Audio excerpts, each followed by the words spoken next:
Randam šiandien DJI Osmo Mobile 4. Taip, pakankamai senas modeliukas, bet labai buvo įdomu, nes matydavau kitus mobiliakais, kaip labai puikiai visai filmuoja. Tai vat, tai susiviliojau ir per skelbimus nusipirkau naudotą visai nebrangiai. O šiandien noriu pademonstruoti ne DJI Osmo Mobile, o savo rūkiklėlę. Tai va šiemet susikonstravom tokią rūkiklą, galima sakyti, darėm iš to, ką turėjom. Tai va išsicimentavau apačioj tokį padą, tinkliuką pasiklovau porą sluoksnių ir išsibetonavau. Plytų, aišku, turėjom savo. Čia lygia nuo visokių statybų senų matyti prie namo buvę. Ir baltų plytų buvo. Nu tai ką, tada tik tai mūro mišinio. Dailininkas, aišku, irgi pirkom. Brusų keletą buvo, keletą visi pirkom. Šiferis buvo likęs nuo vaten statybų. Vienu lapu per daug. Tai va. Tai kaip tik susigadė čianai. Tai va, tokia rūkiklėlė, prastos konstrukcijos. Aišku, čia reikėtų, kur tinkliukas, susikonstruoti vietą jo kažkokias grateles, malkom kokiam susidėti ir panašiai. Dabar čia tiesiog guli tokia konstrukcija, kurią kišu į vidų, kada noriu rūkyti žuvį. Tai žuvį guldau.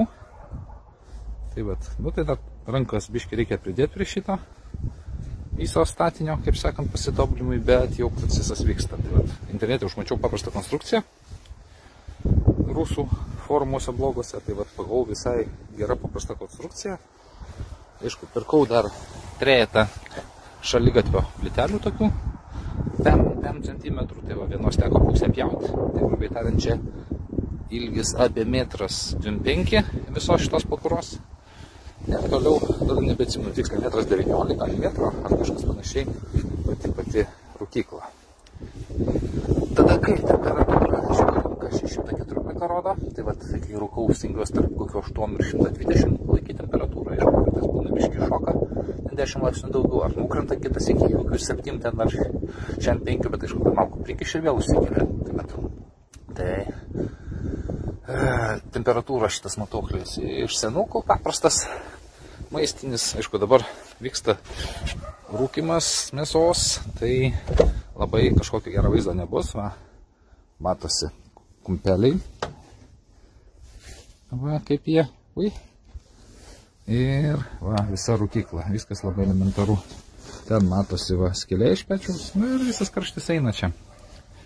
Ir va, jau dabar kokių 5-6 valandų jau mesite rūkosi. Tai dar kokių porą 3 valandų ir rūkimą baigsiu. Arba. Tai va, tokia paprasta konstrukcija. Tikrai galima nesunkiai patiem tokią rūkyklą susikonstruoti.